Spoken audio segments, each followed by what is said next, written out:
Paalaala lang po, kung tayo po ay magbabasa ng Biblia, ito po ang basahin natin, King James po. Ito po ay 99% na accurate po sa pagkaka-translate sa English, kaya ito po ang ating basahin.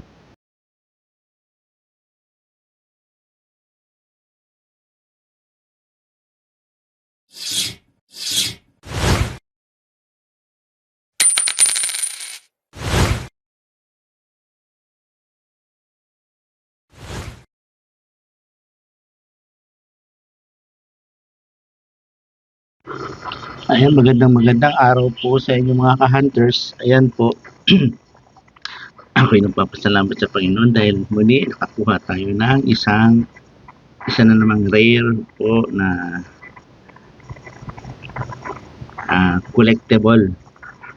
Ito po yung rare na pwedeng mabili sa inyo ng half 1,500. A minimum of 500 po, up to 1,500. Yan po. Muli, yan, paalala ko po sa inyo, kung kayo po ay meron nito, i-video nyo po at kuhanan din nyo po ng picture. Nang sa ganun, ito po ay bibigyan ko po kayo ng 300 na GCash.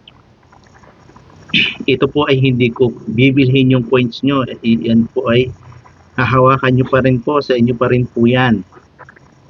Dahil sa gusto ko lamang po sa inyong magpasalamat sa mga coins na nahahunting nyo rin. Papasalamat ako sa Panginoon dahil meron din po kayo. Ayan po. Hindi ko po bibilihin yan, basta pakita nyo po sa akin, i-video nyo po at picturean nyo po. Okay? Ayan. Ano nga po ba itong coins na ito na may na hard to find? Ito po, siyempre, wala naman po kaduda-duda. Ang reverse po nito ay yung waling-waling. Ito po ay hindi isang error coins. Mga ka-hunters, hindi po ito error coins. Bagamat ito po ay nabibili ng, yung sabi ko nga po, 500 up to 1,500. Bakit nga po ba? Ayan. Nakikita nyo naman po ito. Yan. Yan.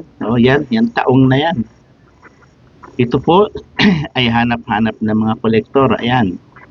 Nakasumpong na ako. Siguro ang akin nito ngayon ay siguro pangatlo na siguro ito sa akin.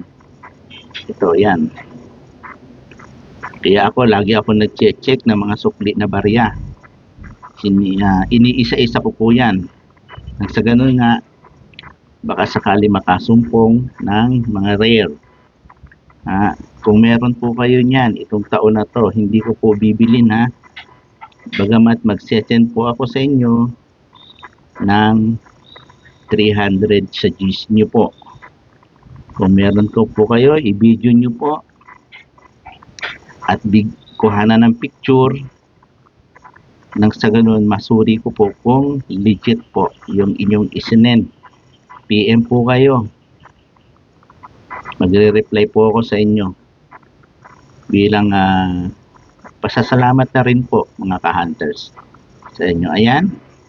2017 piso NGC series. Yan. Napakahirap na pong maghanap ito. Maganda-ganda pa po ang kondisyon. Nakuha po ito ng anak ko, nakabalot pa sa masking tape. Siguro bilang nila yung 10-10. May masking tape pa po yan dito. Okay, sana kayo po pagpalain din po ng Panginoon na makakita ng mga ganitong rare coins. Maraming pong salamat at bye-bye po. God bless po sa inyong lahat. Ingat po.